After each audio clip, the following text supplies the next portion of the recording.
Tere tulemast kuulama inspireerivad raamatut taskuhäälingut. Mina olen saatejuht Triin Sooäär ja meie taskuhääling toimub siis noorte infoportaal Teeviid kaudu. Samuti on oluline ära mainida, et see on toetatud Euroopa Komisjoni poolt, kes omakorda on algatanud Euroopa noorte aasta programmi ja tegevusi veab eest Haridus- ja Noorteamet. Aga täna räägime rahatarkusest ja miks üldse rahatarkus on oluline ja kuidas see kõik üldse raamatutega seotud on. Ja minu vastas istuvad kaks väga huvitavat isikut, sest et mõlemad on päris rahatargad. Esmalt Alver, tere! Sina oled läbinud SEB koolisaadiku programmi, aga millega sa igapäevaselt tegeled? Igapäevaselt ma olen siis põhiliselt ikkagi õpilane ja tegelen väga palju ka ujumisega.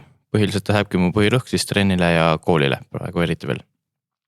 Praegu käin siis tegelikult ka tööl, olen siis poole kohaga ka baari, restorani teenindaja, et tööd jagub. Siis on hästi, kui tööd jagub. Ja teisalt istub teisel pool Kristi Saare, keda tutvustades võiks öelda, et üks Eesti esinaisinvestoreid, rahatarkusest kõneleja ja ka paljudele suur suunanäitaja. Tere Kristi! Tere! Kuidas sinul on üldse rahatarkuse lugemisega, et kuidas sul lugemine kui selline alguse sai raamatute puhul?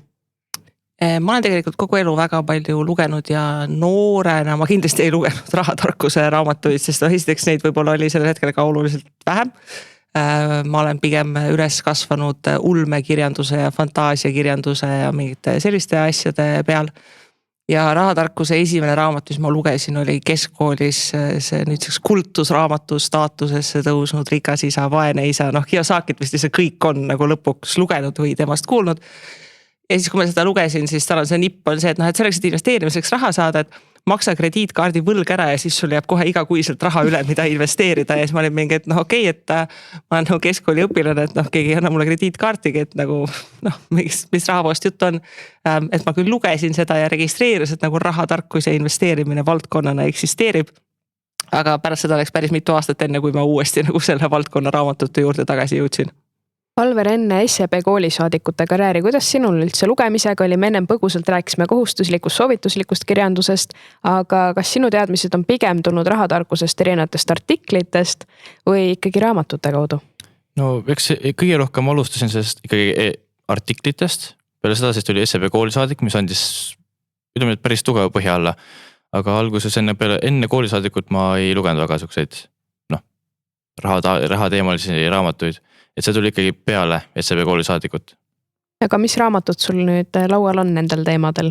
Raamatusoovitused olid küll päris head, mis sa saatsid, aga... Hetkel ma lugesin uuesti läbi siis Rahamõtted vist oli raamatu pealkiri. Kuidas psühholoogia rahast. Et see tundub siukene nagu on kohati põnev, mõne koha pealt tundub siuke imelik või nagu ei ole nagu päris see, mida ma ootasin sellest raamatust, see pealkiri tundus palju vingem.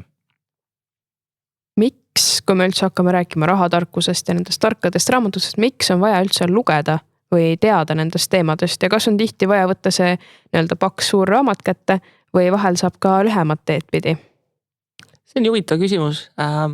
Teoorias ei oleks vaja rahatarkuse raamatuid lugeda, kui me kõik saaksime kodust ja koolist suurepärase rahatarkuse oskused kaasa. Reaalsus on see, et me lihtsalt ei saa. Tänapäeva noortel on veidikene parem, et on koolides juba mingid rahatarkuse aineid ja mingid selliseid, ma ei tea, see sama koolisaadikute programm ja kõike muud. Aga reaalsus on see, et mingid baas rahatarkuse raamatud, see on nagu aabits. Sa loed ära ja sa õpid ära. Kui sa ei loe neid läbi ja neid põhitarkusi sealt raamatutest kätte ei saa, siis sa saad nad elu jooksul kätte nii, et sa maksad reaalsete eurodega valede otsuste eest. Et sa ei tea, et mida võiks teha või kuidas võiks teha ja see lihtsalt läheb sulle rahaliselt kalliks.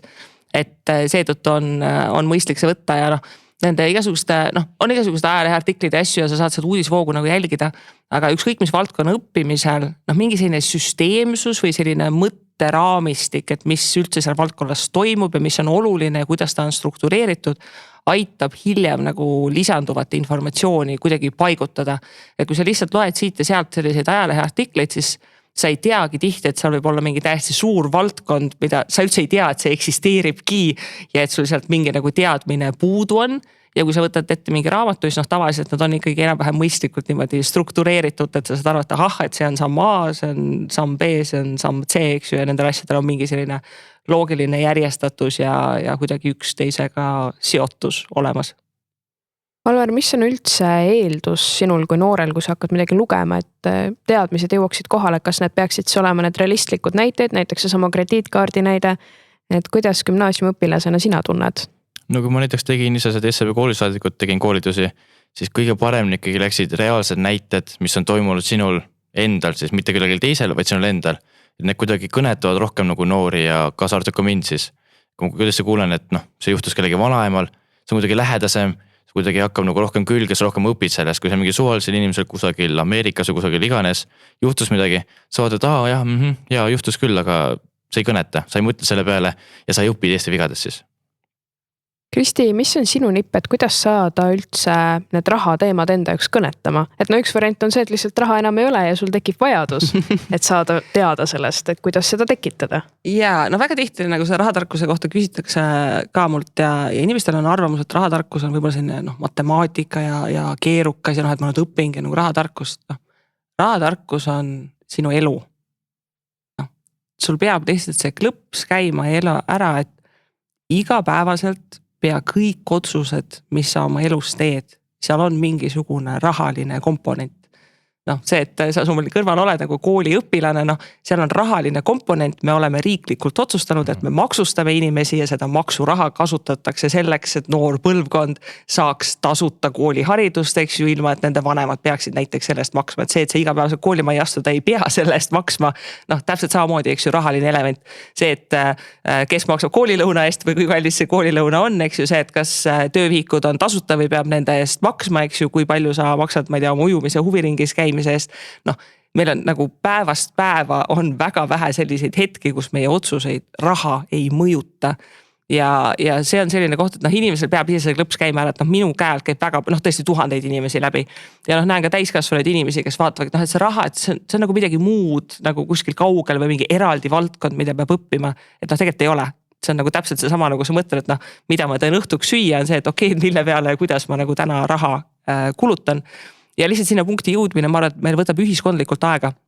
Et lihtsalt meil oli vahepeal 50 aastat ajaloolist auku, et meil ei olnud kapitalismi ja ka minu vanustel on see sama probleem, et meie vanemad näiteks ei ole tänapäeva finantstooteid üldse kasutanudki, et nad saaksid õpetada, et minu vanemad ka ei ole kunagi kodulaenu võtnud. Kui mina hakkasin kodulaenu võtma, mul ei olnud nagu kelleltki küsida, et kuidas see kodulaen käib, et mul oli vaja kuskilt seda infot otsida ja lugeda, et selle koha pealt mõnikord inimesed ütlevad ka sellised asjad, mulle poliitika ei paku huvi. Vaata, vahet pole, et ei paku huvi, see mõjutab sind, siis öelda, et nagu raha ei paku huvi.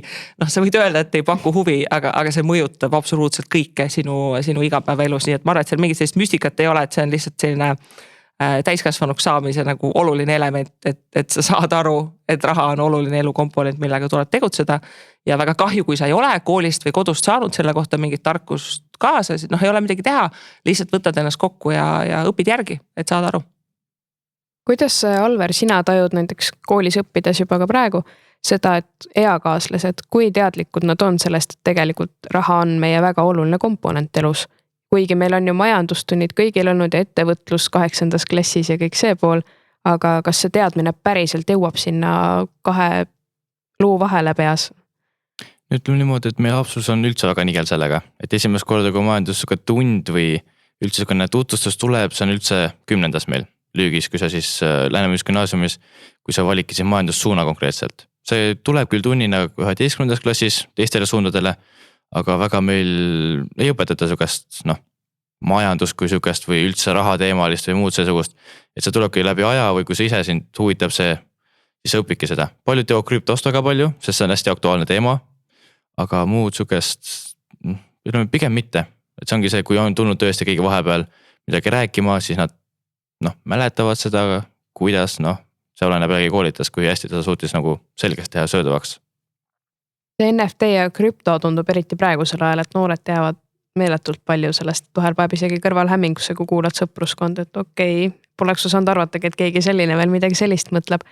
aga kui nüüd võib-olla süüvida sinu juttu tihedamalt, siis Kristi, mida sina soovitaksid neile noortele, kellel see nii-öelda rahatarkus koolis jääb ikkagi saamata, et millest alustada või kuidas ise teada saada rohkem?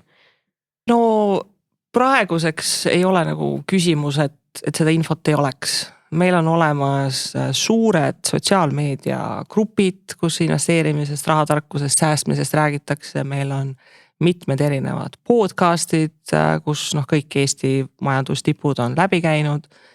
Meil on raamatuid, e-raamatuid, seminare, koolitusi, üritusi, lihtsalt nagu vaata kalendrisse, vaata Facebookis toimuvaid üritusi ja mine jaluta kohalikku raamatukokku, et praegu on ju ka reaalselt isegi kõikides väikekohtade raamatukogudes on rahatarkuse raamatud olemas, et siin on reaalselt pandud päris korralikult rahastust alla, et ma tean isegi nagu minu raamat on tõesti mingitesse ülipisikestesse raamatukogudesse jõudnud, et kellelgi ei ole seda argumenti, et mul ei ole mitte kuskilt seda infot saada, et seda infot on väga palju igal pool ja täiesti eesti keeles, et see on puhtalt kättevõtmise asi, et sa teed otsused, see on minu jaoks oluline ja ma võtan selleks aega lihtsalt natuke õppida.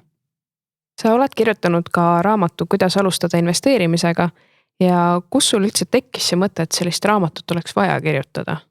Ma ise oleksin tahtnud seda lugeda, kui ma alustasin. Et mina siis olen nüüd nii vana, et kui mina investeerimisega alustasin, siis sellel hetkel see Jaak Roosaare rikkaks saamisõpik oli suht värskelt alles tulnud ja see raamat ei olnud veel mainstream, et ma üldse ei teadnud, et see raamat nagu olemas on sellel hetkel. Mingid eestikeelseid, mingeid suuri koolitusi nagu ei olnud. Kui mina hakkasin kirjutama blogi investeerimise kohta, siis see oli 4. nagu blogidest, et praegu neid on nagu mingi kümneid ja kümneid, eks ju, sellel hetkel see oli nagu 4. Sellel hetkel kõik need suured Facebooki need grupid ju neid kõik ei olnud, eks ju, et see finantsvabadus ja need said ju kõik alles nagu loodud, siis need esimesed podcastid, investeerimisraadio, mida me Tauriga tegime. Et meie oleme selle kõik nagu ühiselt üles ehitanud selle hetkel, kui mina alustasin, siis oligi see, et et oledki seal internetis vaatad, et okei, et ühtki nagu foorumit ei ole, ühtki Facebooki gruppi ei ole, nagu kui sa lähed sinna raamatukogusse, siis ongi see mingi rikas isa, vaene isa, aga see on nagu tore mõtteviisi raamat, aga midagi praktilist, et okei, et mul on 10 eurot, mida ma tahaksin kuskile panna, nagu mida ma teen. Et seda ei olnud ja mida rohkem ma enda sellest investeerimiskogemusest ma kirjutasin, neid küsimusi hakkas kõik tulema, me tekkinud need kogukonnad ja asjad ja mingil hetkel sa näed, et need küsimused, mis inimestel on korduvad. Ongi see, kuidas ma seda teen, mis on mingid esimesed sammud, mille peale ma peaksin üldse mõtlema. Ja enne kui see raamat sai ju paberraamatuks, ma tegin neid lihtsalt koolitusi inimestele, et inimesed küsisid, ma ütlesin, et okei, et nagu ma teen mingi koolituse, tulen räägin, et ma testisin seda materjali läbi. Ta enne oli selline lühikene e-raamatukene mingite põhimaterjalidega ja siis ta paari aasta jooksul lõpuks nagu sai selleks, mis nüüd praegu paberraamatuna päriselt eksisteerib. Et see on olnud selline teekond, et ise praktiliselt läbi katsetades teiste inimeste kogemusi, kuuldes teiste inimeste tagasisidet ja nähes, et mis meil ongi siin investeerimismaastikul muutunud, et aastate jooksul on saanud selgemaks, et mis on Eestis need mõistlikud asjad, mida teha ja mida selgemaks need sai, seda lihtsamaks oli ka seda raamatut kirjutada, et ma saangi öelda inimest, kuule, et kui sa tõesti nagu isegi mitte midagi ei tea, et ma väga sihitult kirjutasingi selle raamatu, et kui sa mitte kunagi, mitte midagi ei ole investeerimisest teadnud, mõelnud, siis sa võid selle raamatu võtta ette ja seda hakata lugema ja sul ei teki kohe alguses tunnet, et issand jumal, ma ei saa nagu mitte midagi aru. Sest hästi paljudel inimestel selline hirm ja aukartus selle rahatarkuse kõige suhtes nagu nii suur, et seal ongi juba mingi oma keeruline sõnavara ja mingid asjad, mis kohe alguses hirmutavad ära. Et minu siht oligi see, et see inimene, kes mitte midagi ei tea, et tema suudaks seda raamatut lugeda niimoodi, et tal ei tekiks hirm, et see on liiga keeruline, et ma ei suuda teha, et ta saab selle mingi tõesti need esimesed sammud ja esimese inspiratsiooni kätte, millega ta praktiliselt saabki kohe homme hakata asju tegema, et tema rahaasjad oleksid paremad. Väga head nõuanded ja just see pool, et raamat on kirjutatud ka nii-öelda nendele, kes ei tea mitte midagi asjast. Et Alvar, kui sina andsid SEB koolisaadikuna tunde erinevatele vanustele, erinevatel teemadel, mis olid õpilastel need põhilised küsimused üldse, kas siis investeerimise või teiste finantsvaldkonna osas, mis olid need populaarsed?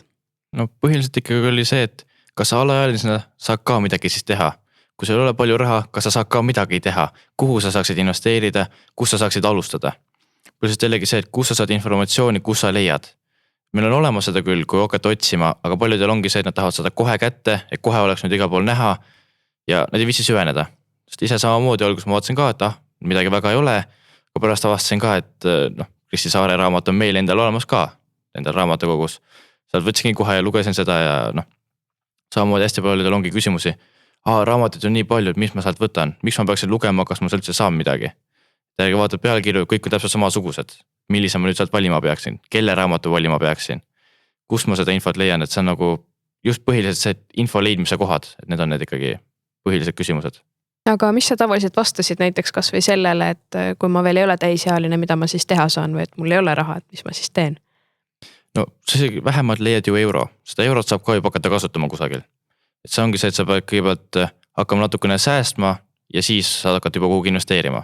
Et enne sa pead vaatama ikkagi oma siis ostusõltuvused ja muud asjad ära, et kus sa saad natukene siis oma soove vähendada, et sa ei pea ostma igasugust jama, mille peal sa saad siis säästa, mille peal hakata siis investeerima. Et see on ikkagi niisugune, minu meelest on psühholoogiline trend natukene, et sealt selle koha pealt säästa ja selle koha pealt hakata siis investeerima rohkem. Ja mis sul võib-olla selline levinud hoiupõrsa nipp on, et kuidas siis säästa ja jõuda sinna punkti? Kõige lihtsam on teha eelarve ikkagi, et kui palju sa saad ja kui palju sa kulutad ja mille peale sa kulutad ja sellest kinni pidada. Ja konkreetselt jälgidagi panna endal kõik kulutused asjad sisse, et sa näeksidki palju sul alles jääb ja pannagi kohe eelarvesse ka säästud sisse. Et umbes süstematiseerida siis, noortel on lihtsam, tegelikult on olemas ka see 50-20-10 reegel, nagu õppisime ka SCB-s seda. Et noortel ei ole 50% vajadusi, kindlasti mitte, nii et siis sealt saab juba võtta rohkem säästudele, noorena säästa on üli lihtne, see on ise enda käest. Nüüd Kristi, kes seda kõike nii-öelda eksperdina kõrvalt kuulas, et sa ilmselt saad neid küsimusi päris tihti, eriti neid legendaarseid, et mida siis teha, kui raha ei ole kõike muud sellist, et mis võib-olla sinu soovitused lisaks oleksid või kuidas sa ise tavaliselt nendele vastad? No kui raha ei ole, siis tuleb raha teenida. Aus. Selles suhtes, et mina ise alustasin õpetajana, sellel hetkel kui õpetajate palku ei olnud veel hakatud tõstma, et vahet pole palju ma seda eelarvet oleksin pidanud järelduses, et ma lihtsalt olin vaene, punkt, nagu vahet pole, et seal ei olnud midagi säästa. Ja siin ongi see rahatarkuse koht, et see mõtteviis, et see, et mul praegu ei ole sääste, see, et praegu mu sissetulek ei ole hea, see, et ma võib-olla investeerimisest midagi tea, ma veel ei tea. Need on kõik lahendatavad kohad. Seesama, miks alustatakse säästmisest, ongi see, et sealt sa saad tavaliselt esimesed kiired võidud kätte. Et sa vaatadki oma eelarve üle ja vaatad, et kuule, et nagu, ma ei tea, sinna läheb veits palju raha, et äkki ma järgmine kuu teen midagi teistmoodi ja sa saad kohe järgmine kuu, et kuule vau, et mul jäigi nagu natukene rohkem raha üle, et mul on sellega midagi teha. Mis on kindlasti suurema mõjuga on see sissetuleku poolega tegelemine, sest säästmise tuleb lihtsalt ühel hetkel nagu sein ette, et noorena on lihtne, täiskasvanu, nagu sa ühel hetkel ikkagi pead nagu üüri maksma, sa ei saa otsustada, et ma see kuu säästaks üüri ei maksa, et peab nagu ikkagi maksma. Aga see sissetuleku suurendamine on selline koht, kus ei tule nagu kohest võitu. Ei ole nimelt, et ma otsustan, et ma tahaksin kohe järgmine kuu rohkem teenida ja siis tadaa, nagu kuskilt mingid need piimajõed ja pudrumäed tulevad, et selleks tuleb midagi teha. Sa pead uurima, et mis on mingid valdkonnad, kus ma võiksin tulevikus töötada, mis on need oskused, mida ma peaksin õppima, mida ma saaksin kas või praegu noorena teha, et ma ei tea, lähen töövarjuks, eks ju, või otsin suveks mingi lisatöökoha või mingid sellised asjad, et sa pead strateegiliselt tegutsema selle nimel, et sul oleks kõrgem sissetuleku potentsiaal, et saaksid rohkem palka küsida, et sul on see haridus, et kandideerida mingitele kõrgematele ametikohtadele, ja nii edasi. Ja see on juba väga hea test sellest, et kui hea sa tõenäoliselt rahaasjade halduses oled, et kas sul on sellist järjepidevust ja sellist võimekust nagu pikaajalist plaani teha, sest rahaasjades inimesed täiega üle hindavad seda, kui tark sa pead olema. Et inimesed räägib, kas ma pean oskama matemaatikat ja kas ma pean oskama Excelit ja ei, nagu tore on, kui sa oskad lihtsalt nagu, tore nagu lihtsalt nagu üldplaanis ka, kui sa oskad. Aga tegelikult sul on distsipliini. See puhas distsipliin, et ma teen mingeid asju, sest nad on olulised ja ma mõtlen tulevikule ja see distsipliin on ka harjutatav oskus, mis elu jooksul tuleb ja arusaadavalt noorena on seda distsipliini nagu väga nagu raske nagu kuskilt õhust leida.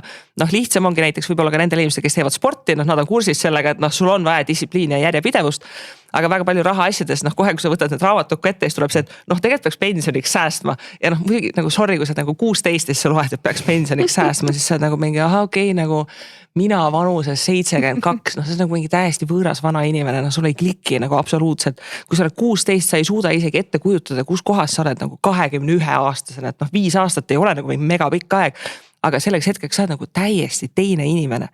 aga rahatarkuses asjade tegemine eeldab seda, et sul on distsipliini, et ma ei tea, kes ma olen seal tulevikus, aga ma teen täna mingeid vastutustundlikuid rahaotsuseid selleks, et sellel tuleviku minal oleks hea olla. Et ma jätan mingid asjad ostmata, ma kulutan mingit aega selleks, et midagi õppida, et mul oleks võimalik rohkem teenida ja see tuleviku mina saaks tulevikus elada näiteks sellises ilusas kodus, nagu ma tahaksin. Ja selleks ei pea oskama väga hästi matemaatikat või väga tark olema, aga see distsipliin, et ma teen nagu mingeid selliseid raskeid valikuid, et inglise keeles on see väga selline hea ütlus, eesti keeles ma ei tea, kas ta kõlab hästi, et inglise keeles see choose your heart. Noh, et igatepidi on raske, et raske on säästa ja raske on ilma säästudeta olla. Üks nendest on lihtsalt nagu lõplik, et kui sul säästa ei ole, siis noh, see on lõputu nagu jama, et noh, oledki kogu aeg näpud põhjas. See, et säästa on praegu raske, sa õpid selle ära, see läheb aja jooksul kergemaks. Ja see on see distsipliin, et sa teed selle valiku ja mõtled tuleviku peale, noh, mida lihtsalt ongi nagu raske teha, täiskasvanutel on ka väga raske teha. Kuidas sina noorena enda distsipliini hoiad ja kas sa ise ka koostad näiteks eelarvet või muud sellist, millega hoida nii-öelda siis kätt pulsil? No eelarvet ma teen alati siis, kui ma palga kätte saan. Et siis ma tean, palju ma saan ja ma hakkan kohe sealt juba vaatama, kuhu mul läheb, mis võistlused on tulemas, kas on mingisugused muud sündmused ja suhteid suuremad. See praegu on jõulud, säästudele läheb vähem, nagu ikka siis inimestel. Aga noh, alguses oli raske. Lähed ikka poodi, mõtled, võiks ju osta täna mingit, ma ei tea, kommi või mingit magusat saiakest või mingisugust limonaad või midagi sellist, aga ja raske oli välja tulla mitte ostmata. Aga praegu kui mõtlen esimese asjana, et vaatan neid kummikomme ja mõtlen, kas mul tõesti on vaja või ma neid tahan. Siin ma nagu suudan mõelda, et pole vaja nii palju süüa, ma teen trenni ka ikkagi, et ei ole vaja, et jätan see kord vahele. Ja niimoodi ma olen saanud siis neid impulsi osta, siis neid kähku neid osta väga-väga kiiresti alla. Et sellega ma olen ka väga palju säästnud. Kui ma varem suutsin panna seal mõned 100 € kõrvale, siis ütleme niimoodi, see on 2-kordistunud. Ma vaatangi konkreetselt pangakontol siis, et ta on vähem nagu kulutanud. Ma olen vähem poes, hakkan raha maksma konkreetselt ja ma ei ole mitte miski ilma jäänud. Kõik asjad on olemas ikkagi. Et see, et ma hoian mingisugused nännilt kokku, see ei mõjuta absoluutselt mu elu, ega minu elu kvaliteeti. Seda kommi vähem süüa või rohkem süüa, mida rohkem söön, seda paksamaks lähen, mida vähem söön, seda parem. Raha kui selline inimeste jaoks alati hästi tundlik teema. Aga kui nüüd jõuda sinna punkti ja esiteks tore, et sinu eelarve, see näide näiteks, et on nüüd 2-kordistunud kõik pool, aga tegelikult kui me vaatame üldse meie meediat või täpselt samamoodi taskuhäälinguid ja raamatuid, et meeletult palju on seda informatsiooni just kui tekkinud. Aga kuidas inimene saab panna võib-olla kohati ka erinevaid mõjuisikuid sotsiaalmeedias jälgides enda jaoks selle kõrva taha, et tal ikkagi säiliks see ratsionaalne mõtlemine ka, et iga finantsnõu ei pruugi olla just see, mis sind edasi viib. Mulle see ei kehti ainult nagu finantsnõu puhul, et tänapäeva maailmas üldse selline infotöötluse ja infoanalüüsi oskus on igal pool oluline, nii karjääris kui rahaasjades, kui tõesti absoluutselt kõiges muus. Ja kui sa natukenegi sinna rahatarkuse maailmasse süvened, siis tegelikult jookseb väga selgelt välja, et see kogukond, kes võtab sõna, on väga väike ja need inimesed, keda siiski, kedagi meedia tõstab esile ja kedagi just nagu ekspertidena näidatakse, need nimed korduvad. Et kui keegi ikkagi mingit jama ajab, siis ta kaua nagu pildil ei ole. Ja see sama koht, et jah, neid raamatuid on väga palju, aga kui sa lähed vaatad raamatupoodide toppi või raamatukogudel laenutuste toppi, et on siiski põhjus, miks mingid raamatud on populaarsemad, et inimesed on nendest väärtust leidnud. Ja hästi huvitav on see, et järjest enam tõuseb ka finantsharidusega seotud raamatuid alati toppidesse, kui nad uued ilmuvad või tekib mingisugune kordustrükk. No see on ka selles suhtes väga mõistlik, et me räägime investeerimisbuum Eestis. Minu ja Jaagu raamatud on nagu mõlemad väga müüdud. Aga reaalsus on see, et Eestis raamatud üldiselt müüvad vähe ja teades ise neid numbreid, mis seal nagu taga on, et Eestis on, mis meil on, et tööealist elanik on mingi 650-700 000 inimest, eks ju. Minu raamatut on müüdud 13 000. See on Eesti mõistes üli suur müük. Wow. Et ei ole niimoodi, et igal inimesel on kodus rahatarkuse raamat, eks ju. Me räägime ikkagi sellest, et rahatarkus jõuab siiski jätkuvalt väga väikese hulga inimesteni selleks, et jõuda sinna raamatumüügi toppidesse, noh, neid raamatuid ei müüda üüratutes kogustes, et noh, eelmine aasta oli minu raamat, noh, ta on nüüd 3-4 aastat vana, eks ju. Eelmine aasta minu raamat ja rahvaraamatu müügitopis oli 5 ja Apollos, eks ju, number 1.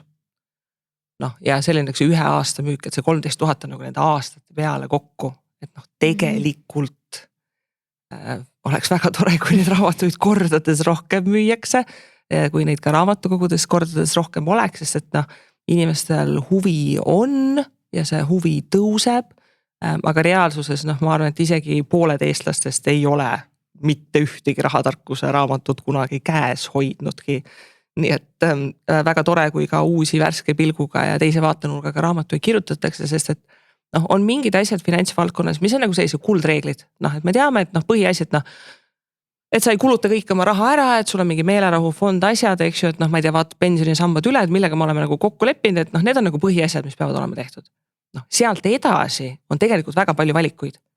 Noh, põhjus, miks on nii palju erinevaid investeerimisinstrumente, nad ei eksisteeriks, kui nende kõikidega ei oleks võimalik nagu raha teenida. Noh, krüpto oleks ammu välja surnud, kui keegi sellega raha ei teeni. Noh, keegi ikka teenib.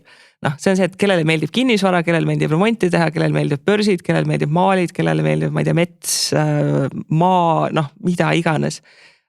Ja mida rohkem me kirjutame, noh, seda rohkem me jõuame ka süvitsi nendesse erinevatesse teemadesse minna. Et Eestis näiteks meil on hästi palju, noh, mitu tähendab, et meil on hetkel 5 alustamisraamatut, noh, see 5 raamatut ei ole nagu suur kogus, aga näiteks eestikeelset kinnisvara investeeringute raamatuid tuli nüüd välja teine. Noh, on Jaaguse kinnisvarakirjaks saamise õpik ja nüüd tuli just siin värskelt nagu siin see asja, ma ei mäleta kahjuks selle härrasmehe nime, aga üks kinnisvara inimene kirjutas ka nagu kinnisvara investeerimise raamatu, eks ju. Noh, tegelikult ei ole nagu mingi meeletut valikut või üleküllust, et meil pigem on ikkagi veel väga suur infopuudus, sest et väga suur hulk investeerimiskirjandust, mida me Eestis laeme tõlkeraamatut, eks ju, mul on endal ka kirjastus, millega ma tõlgin ingliskeelsest maailmast tulevaid raamatuid eesti keelde, aga seal ongi see probleem, et investeerimine on väga tihti ka suhteliselt lokaalne. Et noh, näiteks maksusüsteemid on iga riigis erinevad ja sa ei saa investeerimisest rääkida ilma, et sa maksundusest räägiksid. Aga kui sa võtad mingi USA investeerimisraamatu, siis seal hakatakse kohe rääkima USA pensionisüsteemist ja USA maksuloogikast, noh, mille puhul on see, et okei, tore raamat, aga pool sellest on mulle siin Eestis nagu noh, kasutu, et ma ei saa sellega midagi teha. Nii et selle koha pealt väga tore, kui need investeerimisraamatud toppi jõuavad ja kui mõni inimene raamatupoodi minnes vaatab, et kuule, et nagu päriselt keegi kirjutab, et kuidas nagu midagi mõistlikku raha asjadega teha, et minu meelest väga, väga super, seda võiks nagu kõvasti rohkem olla. Mida rohkem asjadesse jõuab, seda parem on. Muidugi. Aga Alver, kuidas sina näed nii-öelda praegu veel kooliõpilasena seda poolt, et kas see nii-öelda väärtkirjandus ja kas see on rohkem nagu tõusujoones, just see finantsialane, kui võib-olla, kui sa vaatad oma vanemaid või nii-öelda lähimat ringkonda? Ütleme nii, et õpilaste seas ei lähe raamatud üldse väga, no eriti veel poiste seas. Mingisugust head raamatut, eriti veel mingit rahateemalist, no noored ei kujuta ette lugemast mingisugust rahatarkust. Nad ikkagi tahavad mingisugust ulmetu või mingit muud seesugust. Isegi kui see seal on topis või ei ole, noh, noortel on täiesti ükskõik selle koha pealt. Üksikuid, keda see tõesti kõnetab.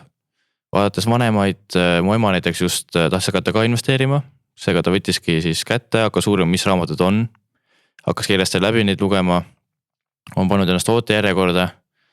Noh, ongi see, et ta saaks igal pool lugeda ja pigem vanemaid kõnetab rohkem raamatud. Noori, ütleme, et no ongi, kui mingi artikkel, siis pigem seda, kui on mingisugune tõestisku raamat, mis on nagu rohkem nagu noortele mõeldud.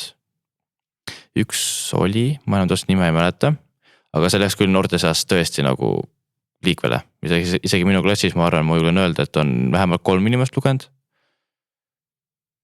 Et selle kohta ikkagi päris kõva sõna. Ja kas, kui nüüd mõelda natuke laiemalt ja hästi filosoofiline küsimus sulle, aga kuidas saaks noored rohkem sinna raamaturiiuli juurde või siis kas või kuulama neid erinevaid saateid, mis on rahatarkusest ja loenguid? No kõige lihtsam viis on teha see koolis kohustuslikuks.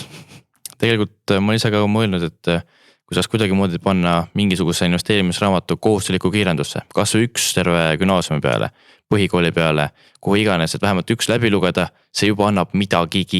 Sellega sa saad juba midagi kaasa, äkki tekib huvi, sa saad aru, et päriselt olema sellised raamatud, mis aitavadki investeerida. Sellega on lihtsam siis jällegi alustada ja sul on nagu tekib see esimene tõuge siis kooli poolt. Et seda kindlasti asi, mida võiks isegi kaaluda. Nii et päris mitu ettepanekut tuli, kui nüüd peaks keegi koolidest kuulama või siis hoopiski lapsevanem, et kuidas last sinna riiulisse suunata. Ja no tegelikult noorema otsaga on ju lihtsam, et meil on see juba need väikeste laste jaoks paar raamatut ka, aga meil on ju algklassidele on see Tom õpib rahamängu, millel on tehtud eks ju ka see õpetaja raamat ja töövihik ja reaalselt seda koolides piloteeritakse. Ja see minu kirjastuse poolt see koer nimega Mani, millele ka ju Rahandusministeeriumi abiga tulid ka töölehed juurde, et tegelikult saavad ka koolis nagu kasutada õpetajad seda nii raamatut reaalselt nagu kohustusliku kirjanduselemendina kui ka siis reaalselt seda rahatarkuse osa sealt juurde teha. Teismelistele meil on hetkel mingi 2 raamatut, et üks on see mingi rahatarkuse raamat, mis Jaaguga koos tuli ja siis on see Seppo Saar ja kuidas ma noorena aktsiatesse investeeriksin, eks ju, või nagu midagi sellist, eks ju. Aga see näitabki seda, et seda on nagu vähe. Ongi see, et mult hästi palju küsitakse see noorte rahatarkuse koha pealt, et ongi see, et enne seda, kui nagu ma Mani eesti keelde tõlkisin, siis vanusele 10+, nagu, et kui keegi küsis, et ma tahaks, et mu laps nagu, et loeks midagi rahatarkuse kohta, tal isegi nagu huvi on, siis minu vastus see, et meil ei olegi nagu seda raamatut. Ja seal ongi see sama koht, et näiteks minu raamat, ta on kirjutatud selgelt täiskasvanutele ja ma saan aru, et nagu 16-aastaselt, nagu kui ma räägin sellest, et ma ei tea, palju sa kulutad nagu mingi toidukorvi peale, see ei olegi lihtsalt relevantne ja see ei peagi olema relevantne, ta ei ole see sihtpublik. Aga selleks, et nagu jõudagi sinna, et keegi näiteks kirjutakski Eesti vaates noortele raamatu, meil peakski kõike seda rahatarkuse valdkonna infot lihtsalt niivõrd palju rohkem olema, et see turg kannakski seda, et oleme nüüd realistlikud, et tõenäosus, et see noor inimene ise läheb poodi seda raamatut ostma, raputatakse pead mul kõrval, eks ju, mis tähendab, et tal peaks olema teadlik lapsevanem, kes läheb ostab selle raamatu. Ja paratamatult, kui me räägime ikkagi Eestis raamatute väljaandmisest, siis Eestis on see probleem, et Eesti on lihtsalt üliväike. Ta on üliväike ja raamatuäri, mult küsitakse, sul on kirjastused teenid nagu mingi megaraha, keegi on üldse vaadanud, mis nagu Eesti raamatu kirjastamises toimub. Et eriti mingi tõlkekirjanduse nagu koha pealt, et meil ei ole see, et nagu USAs annad raamatu välja ja trükid 1 000 tükki, eks ju, ja nagu väga odav. Eestis on see, et kui raamatul on juba nagu 1000 on tiraaž, see on juba nagu mega kõva sõna põhimõtteliselt, kui see 1000 tiraaž ka maha müüakse. Ja siis ongi see, et keegi kirjutaks noortele rahatarkuse raamatuisse, mõtlegi, et kas Eestis on 1000 peret, kes oma teismelisele selle raamatu ostaksid või suunaksid lugema, mis ma kardan, et hetkel veel ei ole. Võtab aega. Veel vist ei ole see põlvkond peale kasvanud. Vaata, need ongi, et need, kes on tulnud selle Tom õpib rahamänguga ja selle koer nimega Mani raamatuga, nemad paari aasta pärast on need, kes on selles teismelise vanuse grupis ja võib-olla siis juba kannab. Et eks selleks hetkes peab vaatama, et kes noortele suunatud raamat eesti keeles ära kirjutab. Aga siinkohal siis jäävad lootused, et äkki keegi kirjutab. Ma usun, et keegi ikka nagu kirjutab ära, et lõpude lõpuks ega ka raamatud on, turg on nagu nõudluse pakkumine. Et kui nagu nõudlust tekib, siis küll tekib ka pakkumine, et hetkel lihtsalt ka väga paljud, ka näiteks minu vanused või minust ütleme, ma olen ise vana, ma olen 33, minus ka niimoodi kuni 10 aastat nagu vanemad inimesed, nende lapsed ongi hetkel sellised lasteaed, algklassid, et nende lapsed ei ole veel teismelised. Aga kui nende lapsed jõuavad sinna teismeliste vanusesse, siis neil tekib probleem, et okei, et nagu ma olen ise siin nagu rahatarkuse valdkonnas ja nüüd ma tahaksin oma lapsele midagi kaasa anda, et mina näen ka seda, et kui me korraldame näiteks neid üritusi ja koolitusi, ka minu alustajate koolitusel, inimesed tulevad koos lastega, et teismelised seal vanuses juba 15-16 käivad tegelikult nendel täiskasvanute koolitusel, sest neil ei olegi nagu mingit vahepealset nagu kirjandust ja kui neil ongi huvi, siis nad lihtsalt hüppavadki kohe sinna täiskasvanute maailmasse. Nii et tasub julgelt siis hüpata. Ja kedagi noort ei ole visatud üheltki koolituselt välja, on nagu täiesti lubatud. Ei, mõnikord inimesed nagu küsivad, et kas ma võin nagu võtta omal, ma ei tea, mingi lapse kaasa, ma olen mingi nagu jaa, et nagu teismeline, kes juba gümnaasiumis on täiesti võimeline aru saama nagu nendest rahatarkuse teemadest, et ei pea kartma, võib julgelt nagu tulla saali koolitustele kuulama. Selge, aga selle noodiga me saamegi vaikselt otsad kokku tõmmata, aga esmalt ma ei lase teid võib-olla ennem isegi ära, kui meie head kuulajad saaksid paar head lugemissoovitust. Siin on küll päris head teosed juba läbi käinud, aga mida te võib-olla soovitaksite selle rahatarkuse arendamiseks või üldse finantsmaailmaga tutvumiseks või juba ka edasi jõudnutele? no mina kindlasti soovitan siis Kristi Saare, kuidas alustada investeerimisega. Ütleme, et see oli minu jaoks nagu tõesti ülihea raamat, ülihea ülevaade, igasugused plussid, miinused igal pool välja toodud. Kui lihtsalt oli nii hea nagu vaadata, et kuhu sina kunagi tahaksid üldse hakata investeerida. Mis valdkond siis nagu rohkem kõnetas, kus sa tunned, et sul on vähem riski ja nagu ta oli üleüldiselt üli minu meelest ja üks paremaid, mis ma nagu Eesti kirjastus üldse lugenud olen. Okei, neid ei ole küll väga palju, aga noh, ikkagi. Aplaus ikkagi. Yeah. Mina siia juurde lisaksin, et noh, kellel on, ma ei tea, nooremad õed-vennad, noh, see sama Tom õpib rahamängu, koer nimega Money on tegelikult jumala fantastiline ka täiskasvanutel tegelikult lugeda. Täiskasvanud hästi tihti ma soovitan inimestele, kui sul on mingi sõber, vaata, kes rahatarkusest midagi väga ei tea, aga tal on lapsed, siis kingida see koer nimega Money raamat, et siis ta peab lapsega koos seda lugema ja selle rahatarkuse saama sealt kätte. Sealt edasi kindlasti, eks ju, lisaks minu raamatule ka Jaak Roosaare rikkaks saamise õpik ja noh, see nagu tundub inimestele juba natuke hirmutav, sest tal on mingi 3. trükk, mis on mingi 400 lehekülge juba. Ja siis on 3 osa ka veel. Ja 3 osa ka veel, et noh, võib tekitada veidike stressi, aga võib hakata otsast niimoodi vaikselt lugema. Ma arvan, et meil kõige sellisem õpikum asi on Liivamägi ja Talpsepp ja Vaarmets see rahaedu põhimõtted, millel tuli nüüd ka see investeerimisedu põhimõtted. Teine osa, noh, need on ikkagi nagu õpikud, et noh, sa nagu fundamentaalselt õpid nagu tüki kaupa ära, et see ei ole siin, kui minu raamat on nagu kirjutatud niimoodi, et sa võid randa kaasa võtta ja lugeda või nagu lennureisil, et see on nagu okei, eks inimesed saadavad mulle pilte mõnikord puhkusel, et näe, sinu raamat on Maldiividel või mingi tänks, nagu ma olen hullult kade. Siis noh, Kristi raamat on võib-olla see, et sa nagu niisama nagu noh, for fun nagu ei loe seda, aga see on selline asi, mis kui ta kodus on riiulil, et mingi, et okei, et ma hakkan just seda finantsasja tegema, et ma loen nagu need olulised asjad sealt tegelikult ära. Ja noh, sealt edasi inimestel mõnikord tekib küsimus, et kas ma pean kõik need raamatud läbi lugema, et ma lähen siin raamatupoodi või raamatukogus, siis on mingi 70 aktsiaanalüüsi raamatut, et noh, ei pea. Et noh, kui sa võtadki sellest valikust mingi 2 raamatut loed ära, sa kohe näed, ahah, et need on nagu need teemad, millest mõlemas raamatus räägitakse, järelikult need on nagu olulised ja ma peaksin sinna tähelepanu pöörama. Et see juba nagu raputab sellise esmase pildi väga-väga hästi paika. Suurepärane, aga kui inimestel nüüd jõulud juba varsti ju lähenevad, vähemalt toidupoodides tundub, et kohe-kohe hakkavad jõulud ja homme tuleb jõuluvana, siis tasub kingikotti pista midagi, mis aitaks inimese parema tuleviku poole või vähemalt finantsilt. Ja kindlasti võib, mõnikord inimesed ütlevad ka, et mulle kingiti see raamatist, oli 2 aastat kodus riiulis ja siis ma hakkasin lugema. Aga see ongi see, et ta on vähemalt seal riiulis olemas ja sa näed teda. Ja ühel hetkel, eks ju, käib see klõps, et see on mulle päriselt oluline teema ja ma võtan ette ja siis sa oled aidanud kellelgi selle valiku teha, et okei, et siit sa saad selle õige tee otsa kätte. Täpselt, nii et saad kellegi jooks olla see heas mõttes päästeingel.